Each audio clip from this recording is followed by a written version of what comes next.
안녕하세요. 안녕하세요. 오늘 성경 말씀은 최근에 그 정치 상황도 좀 비슷한 것 같죠. 한때 그 대통령이 되고 모든 권력을 누릴 것 같았는데 이제 또 이렇게 2년 반 만에 탄핵을 당하고 일반 시민으로 돌아가는 그런 과정을 겪고 있죠. 물론 뭐 5년을 다 채운다 해도 뭐 영원한 왕이 아니기 때문에 5년짜리 뭐 권세를 누린다고 봐야죠. 5년짜리 권세를 뭐 2년 반으로 단축됐다, 뭐 그 이상 그 이하도 아닌 것 같습니다.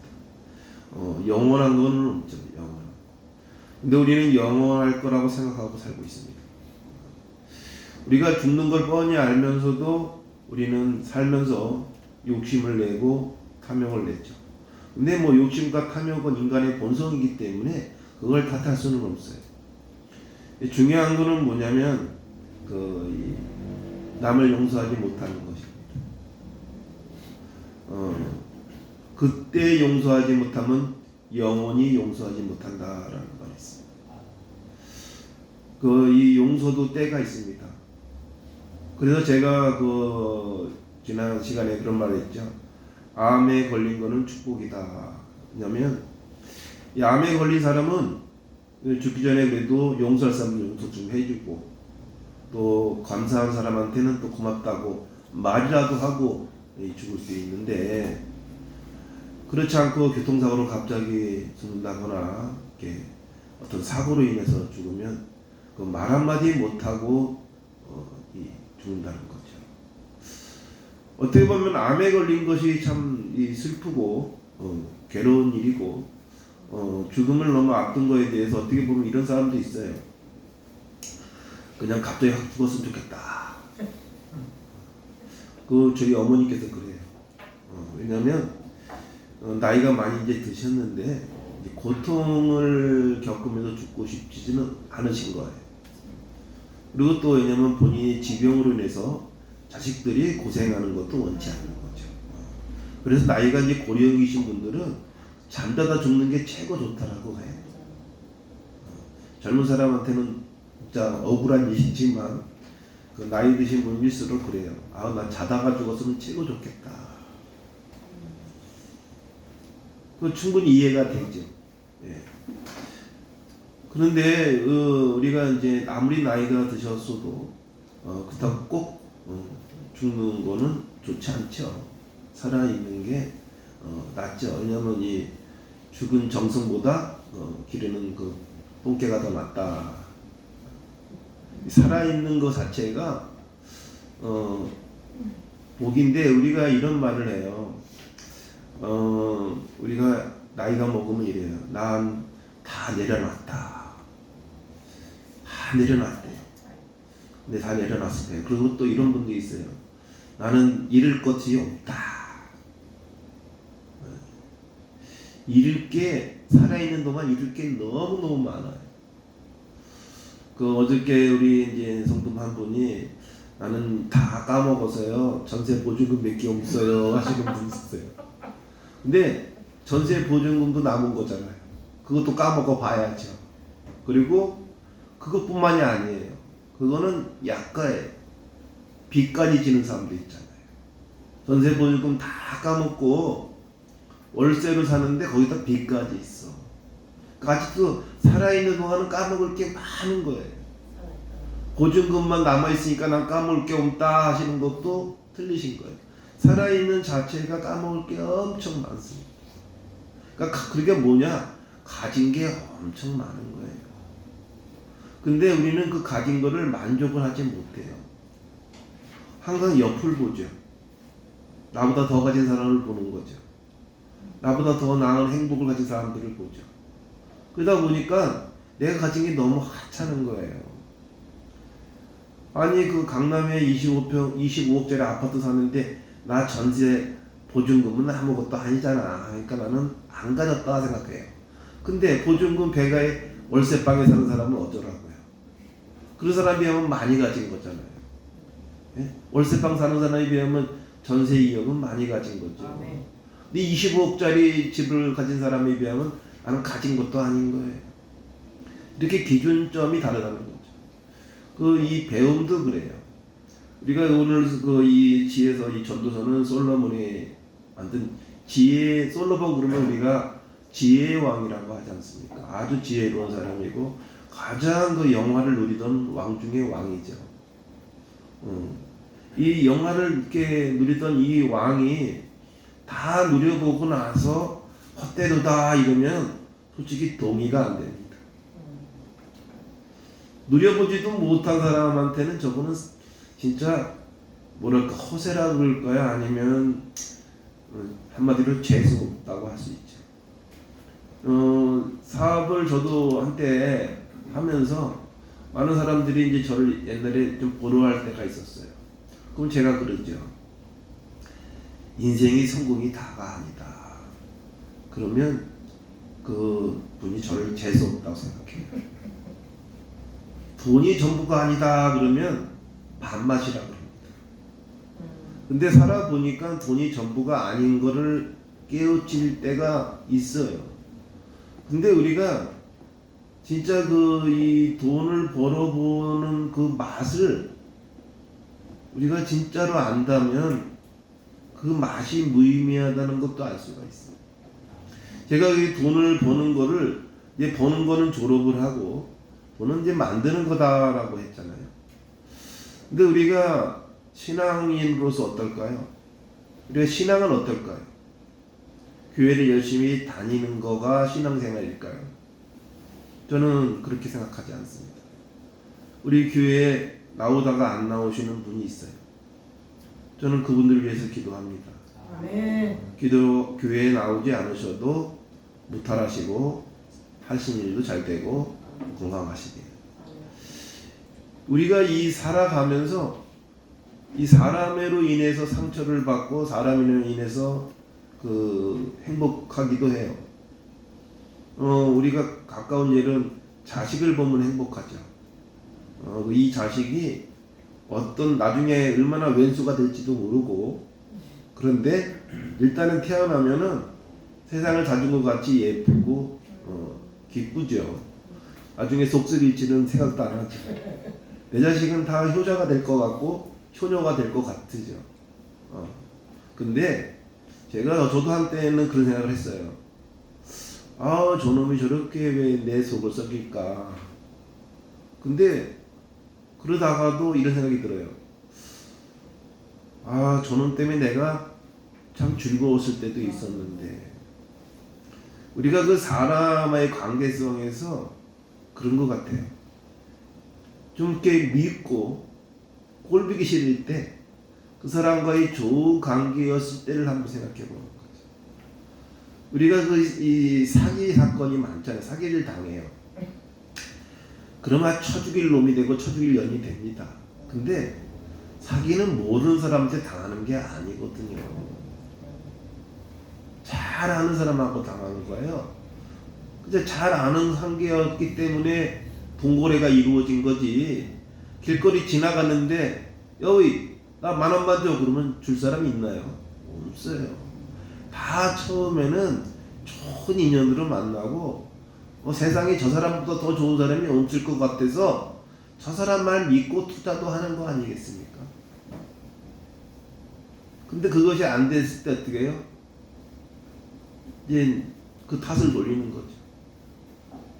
그래서 제가 항상 이 세상을 살아가면서 검증 능력이 있어야 된다.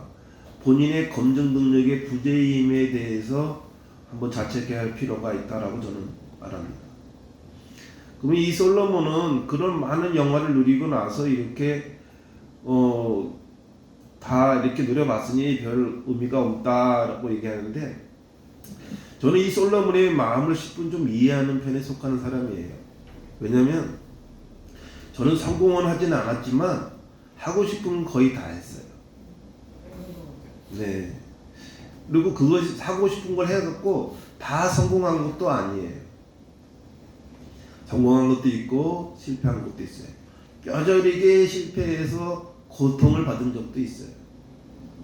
그런데 그때 당시 때는 그게 굉장히 고통스럽고 힘들었는데 지나 보니까 추억이 되는 거고 아무것도 아닌 거라가 되더라고요. 당시에는 엄청난 시련과 고통이 있었죠.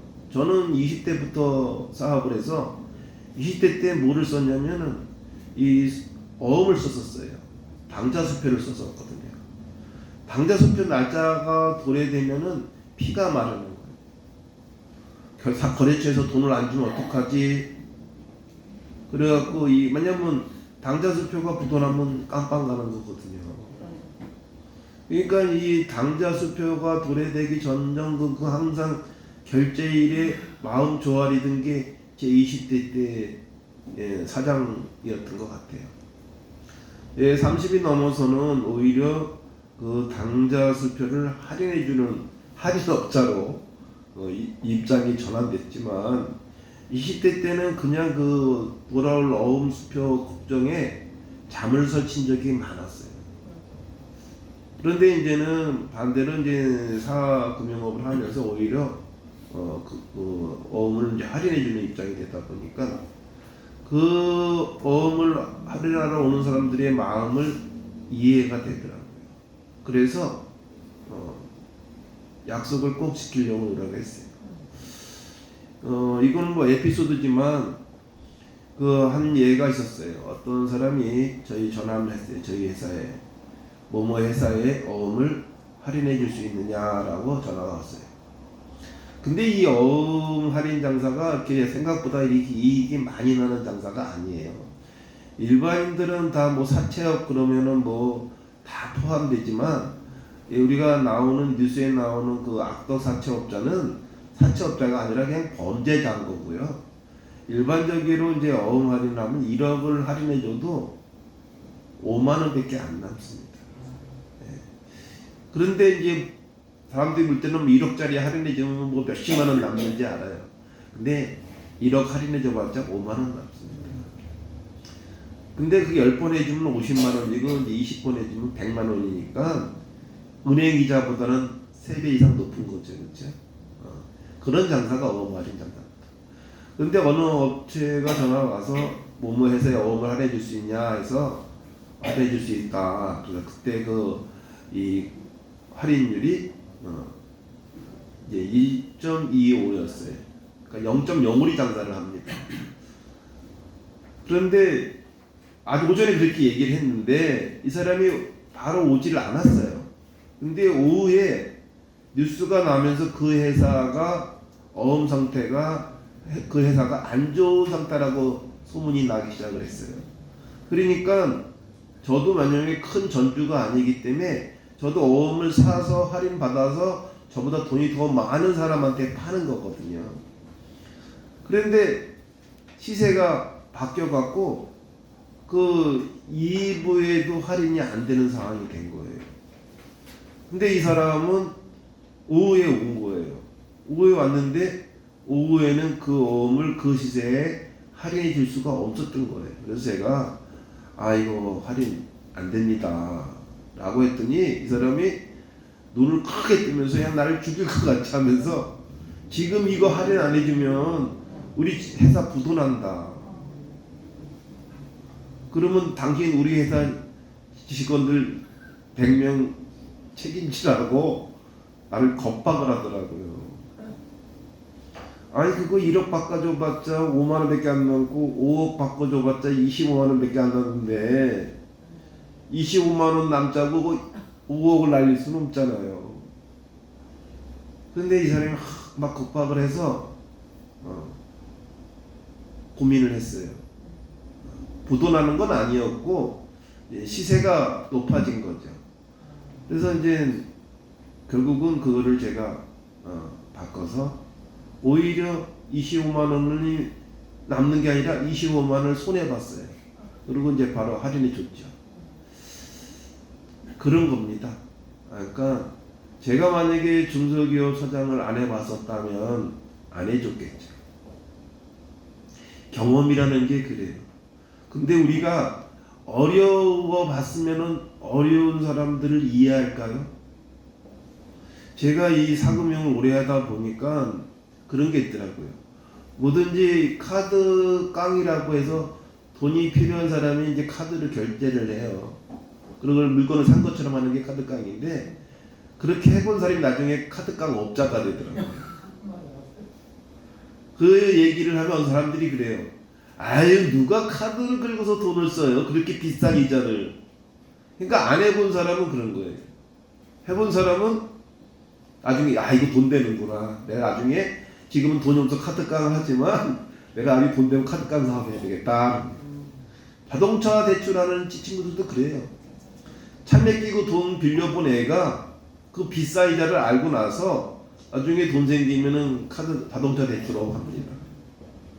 요새는 없어졌지만 옛날에는 그 전세담보대출도 마찬가지예요.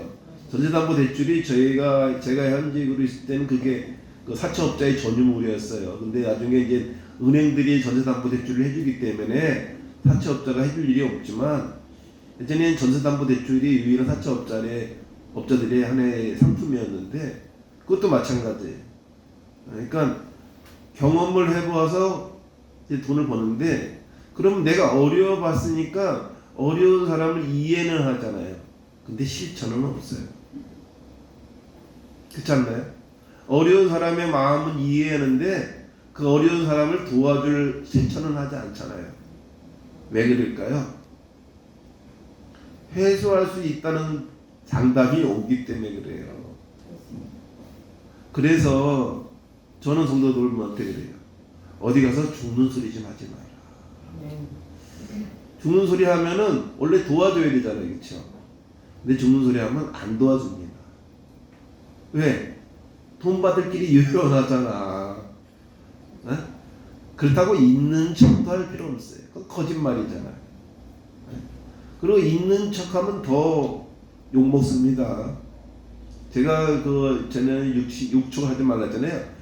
있으면서 없는 척 하는 거 나쁘다고 그랬잖아요. 없으면서 있는 척 하는 건 치근지심이 생긴다고 했지 않습니까? 근데 한번 생각해 보세요. 없는데 있는 척 했는데 누가 아쉬운 소리 하면 어떻게, 안 들어주면 어떻게 돼요? 더 나쁜 건데. 그쵸?